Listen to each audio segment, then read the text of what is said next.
चलिए आगे बढ़ जाते हैं। रूस के कजान पहुंचे प्रधानमंत्री नरेंद्र मोदी। ब्रिक्स सम्मेलन में शिरकत करनी है प्रधानमंत्री नरेंद्र मोदी को। पीएम मोदी ने इस बीच भारतीय समुदाय से मुलाकात की है। भारतीय समुदाय ने पीएम का अभिवादन किया है। 3:30 बजे राष्ट्रपति पुतिन से मिलेंगे प्रधानमंत्री नरेंद्र मोदी। ब्रिक्स सम्मेलन में शिरकत करेंगे प्रधानमंत्री नरेंद्र मोदी। बड़ी खबर आपके साथ साझा कर रहे हैं। देखिए, जैसे ही रूस के कजान पहुंचे प्रधानमंत्री नरेंद्र मोदी, भव्य स्वागत उनका किया गया। तस्वीरें आपको दिखा रहे हैं। पारंपरिक तरीके से, सांस्कृतिक तरीके से प्रधानमंत्री नरेंद्र मोदी का स्वागत। इस बीच इंडियन डायस्पोरा के तमाम लोग यहां पर मौजूद है प्रधानमंत्री नरेंद्र मोदी के स्वागत के लिए, और तमाम तरह की तैयारियां की गई थी। डांस परफॉर्मेंसेस रखी गई थी और साथ साथ बहुत सारे गीत हैं जो वो तैयार किए गए थे। अलग अलग अगर हम देखें जगह के लोग यहाँ पर मौजूद थे। बात चाहे तमिलनाडु की करे, महाराष्ट्र की करे, बिहार की करे, दिल्ली की करे, सभी लोग प्रधानमंत्री नरेंद्र मोदी के स्वागत के लिए काफी उत्साहित नजर आए। इस बीच देखिए, प्रधानमंत्री नरेंद्र मोदी का रूस दौरा है, तो कुछ खास बातें आपके साथ साझा कर ले। राष्ट्रपति पुतिन के निमंत्रण पर रूस का दौरा कर रहे हैं प्रधानमंत्री नरेंद्र मोदी, और ब्रिक्स सम्मेलन जो है वो कजान में हो रहा है। यहाँ पहुंचे कजान में 16वें ब्रिक्स सम्मेलन का आयोजन हो रहा है। ब्राजील, रूस, इंडिया यानी भारत, चीन, दक्षिण अफ्रीका सदस्य देश जो है वो यहाँ पर शामिल हो रहे हैं। रूस यूक्रेन जंग के बीच समाधान को लेकर बातचीत होगी। देखिए, बहुत बड़ा मसला इस वक्त है रूस यूक्रेन जंग का मसला, जो इसके समाधान को लेकर भी जाहिर तौर पर अगर हम देखें सम्मेलन में बातचीत हो सकती है, होगी। ब्रिक्स सदस्य देशों के अलावा 33 देशों को भी निमंत्रण यहाँ पर भेजा गया है। तो कितना बड़ा ये सम्मेलन है ये आप समझ सकते हैं। और इस बीच लगातार जो तस्वीरें हम आपको दिखा रहे हैं वो दिखा रहे हैं प्रधानमंत्री नरेंद्र मोदी के रूस दौरे की।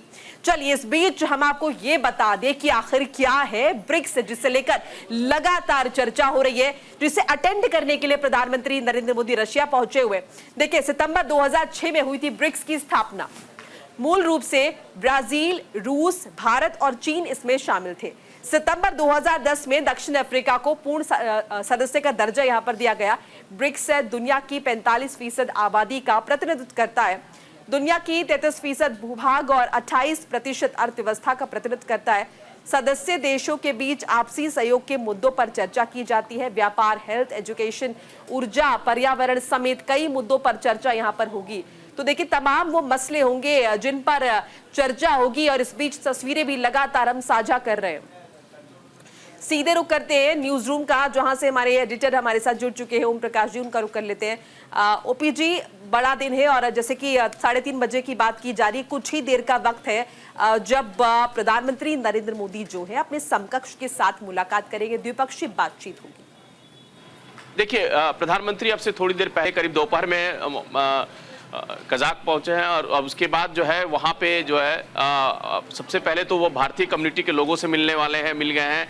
फिर उसके बाद जो है शाम में जो है राष्ट्रपति पुतिन से उनके मिलने का कार्यक्रम है, और रात 9 बजे करीब इस सम्मेलन में हिस्सा लेंगे।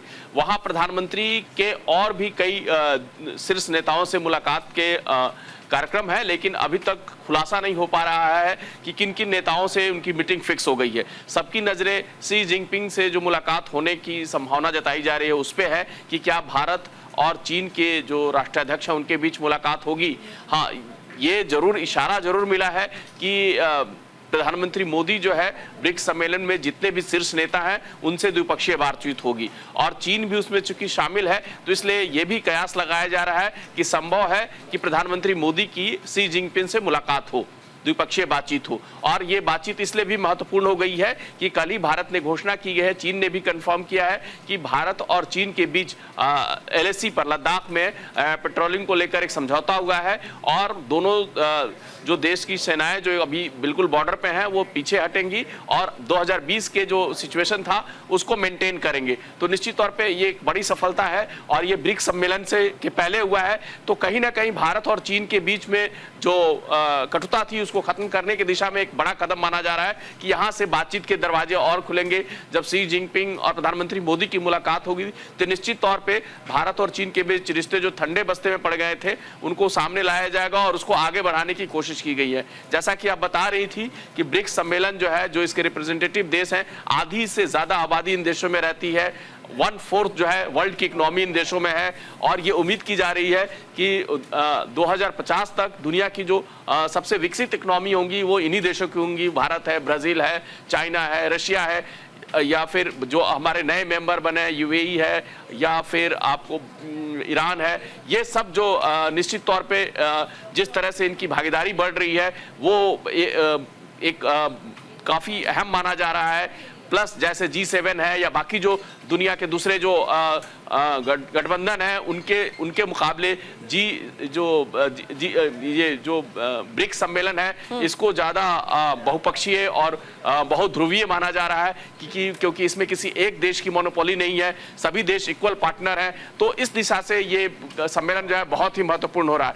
ये सम्मेलन जो हो रहा है, आप देखिए इस सम्मेलन का वक्त देखिए, रूस खुद जो इसके 2 मेंबर हैं वो कहीं ना कहीं कॉन्फ्लिक्ट में उलझे हुए हैं। रूस जो है ईरान से पिछले 2-3 सालों से युद्ध लड़ रहा है, उधर ईरान जो है वो मिडिल ईस्ट में क्राइसिस में से को झेल रहा है, वहाँ इजराइल से उसकी झड़पें हो रही हैं। तो निश्चित तौर पे जो सम्मेलन होगा उसमें इन दोनों मसलों पर भी चर्चा होगी, रूस यूक्रेन वॉर पर भी चर्चा होगी और मिडिल ईस्ट क्राइसिस पर भी चर्चा होगी। और प्रधानमंत्री बार बार कई मंचों से ये कह चुके हैं कि बातचीत से ही इस मसले का समाधान निकलेगा। तो सबकी निगाहें प्रधानमंत्री के उस भाषण पे भी टिकी हुई है कि ब्रिक्स सम्मेलन के मंच से प्रधानमंत्री क्या अपील करते हैं, क्या संदेश देते हैं।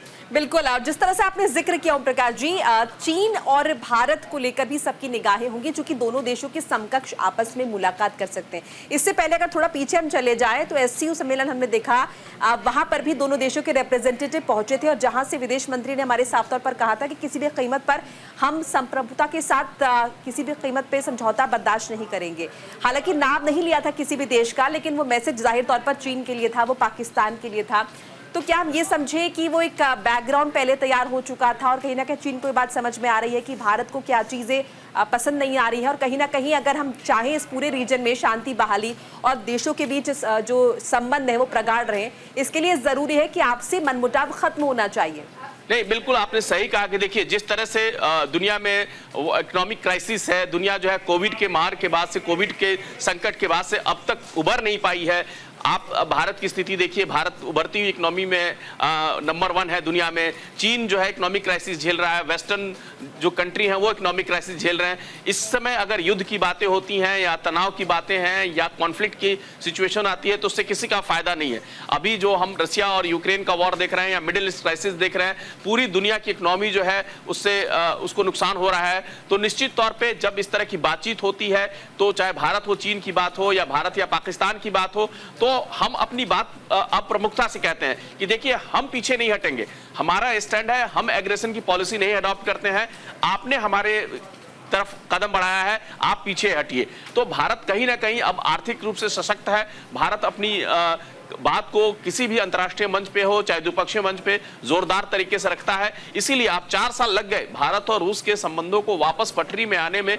बीच में कई राउंड की बातचीत हुई, लेकिन जो कह सकते हैं जो आइस ब्रेक हुआ है वो कल हुआ है, और कल के बाद से जो चीजें जिस तरह से आगे बढ़ेंगी वो देखने वाली बात होगी कि किस दिशा में भारत और चीन का संबंध आगे बढ़ते हैं। लेकिन भारत ने अगर इतने समय तक इंतजार किया और साफ साफ कई मंचों से भारत हो, ये विदेश मंत्री हो, प्रधानमंत्री हो या भारत के जो राजनयिक है, हमेशा ये कहते रहे हैं कि हम पीछे नहीं हटेंगे और भारत जो है वो अपनी बातों को प्रमुखता से रखेगा। और बड़े बड़े मंचों से भारत ने जो चीन की अग्रेशन की नीति थी उसकी आलोचना की, पाकिस्तान के घुसपैठ की आलोचना की, आतंकवाद की आलोचना की, भारत में कैसे पाकिस्तान की तरफ से जो आतंकवाद फैलाया जा रहा उसकी आलोचना की। तो निश्चित तौर पे भारत जो है अब अपनी बात जो है अब वर्ल्ड पॉलिसी को गाइड करता है। जो दुनिया की नीतियां बनती है उसमें भारत एक अहम रोल प्ले करता है, चाहे क्लाइमेट को लेके हो, चाहे इकोनॉमिक कॉपरेशन को लेके हो, चाहे इंडो पैसिफिक को लेके हो, क्वाड हो, साउथ ग्लोबल साउथ की बात हो,